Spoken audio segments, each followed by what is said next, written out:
Hey kiddos, so this week we have a new grammar focus.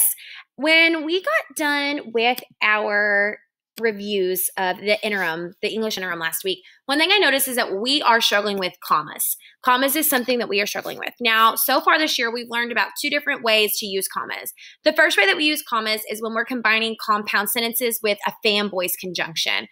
I play basketball, comma, and I play baseball. Two sentences and are combined with a comma. The second way we talked about with commas is subordinating conjunctions. After I did my homework, comma, I took a bath. Okay? What we're going to talk about today is called commas in a series. Now, what that means is that commas are there to separate items, words, things. Okay? A series is three or more. How many? Do it again. A series is what? Three or more, okay? So here's an example. Let me move my little box up here. Here's an example. And this is honestly pretty true for me. I didn't even write this sentence, and this is pretty true. My favorite foods are pizza, sushi, and chicken. Three things. It could be more than three, but it has to be at least three. Now I want you to notice, after each item, I'm putting a comma. So my favorite foods are pizza, comma, sushi, comma, and chicken. If I didn't have those commas, it would sound like my favorite foods are pizza, sushi. Like it's one thing, like maybe pizza flavored sushi. That's disgusting. Okay. Pizza sushi, that'd be one thing, and chicken. Okay. Like all together at once.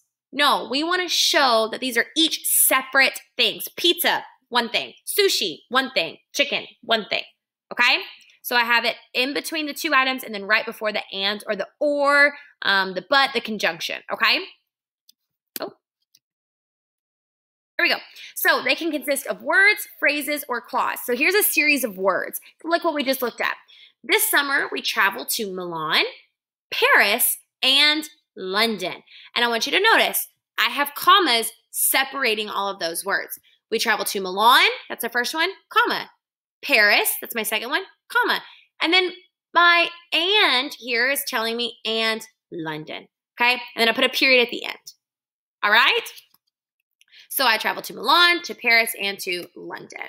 Let's look at a phrase. Now, phrases can be hard sometimes. The most important thing to remember about a phrase is that it does not have a subject-verb pair. Okay, it's not its own sentence. It's a little bitty phrase, cannot stand by itself. And we're putting three or more of them into a sentence. So here's a series of phrases. So we're kind of describing what a toddler's doing here. The toddler, he did three things. Dropped his toy, picked it up, and walked away. Okay, those are the three things that he did. And I have to separate them because he did them at different times. If I don't have any commas there, then it's saying that he did it all at the same time. And there's no way to drop it, pick it up, and walk away all at the same time. So the first thing he did, he dropped his toy, comma, picked it up, comma, and walked away. All right? There's my three. Ooh, my lights just went out. All right, it's a little dark on me. Hang on, let me turn my lamp on. Stay with me. Stay with me. I'm still here. Oh, and my light popped on. Yay! Okay, here we go. Sorry. Let's look at the next one. So let's look at another one. Again, three things.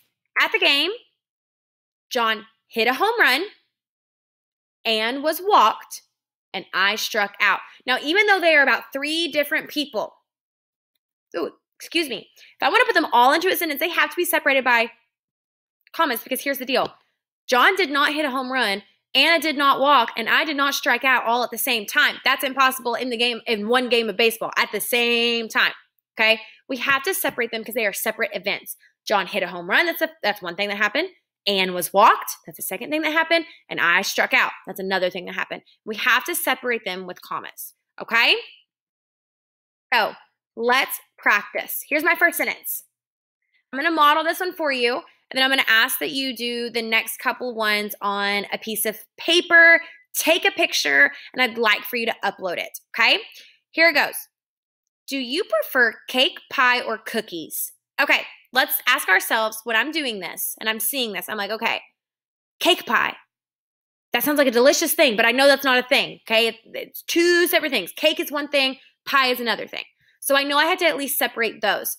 Then I see that conjunction there, or, which also tells me I need a comma. So I need to separate cake, pie from cookies. Do you prefer cake, pie, or cookies? Okay? All right. Now, what I would like for you to do, I want you to write this sentence down on a piece of paper. Okay? You're going to have 2 sentences to do. Write this sentence down on a piece of paper, pause this video, write this down. Okay? And I want you to put the commas where you think they need to go in this sentence. And then you can come back, push play, check your work. Okay? So write this down, put your commas in, push play. All right, if you've pushed play, it's because you've written this sentence down and you have commas in it and you're ready to check your work, okay? I think her name is Kia. It could be Kaya. I'm going to call her Kia, okay? Kia woke up, brushed his teeth, and probably Kaya. Maybe that's a Kaya if it's a boy. Kaya woke up, brushed his teeth, and went to school. Okay, so I have to ask myself, what 3 things did he do? Woke up, brushed his teeth, went to school. So that's where I'm going to separate. Woke up, comma, brushed his teeth, comma, and went to school. All right, next one. Write this sentence down, and I would like for you to put commas where you think they need to go. The book was interesting, engaging, and humorous. Okay?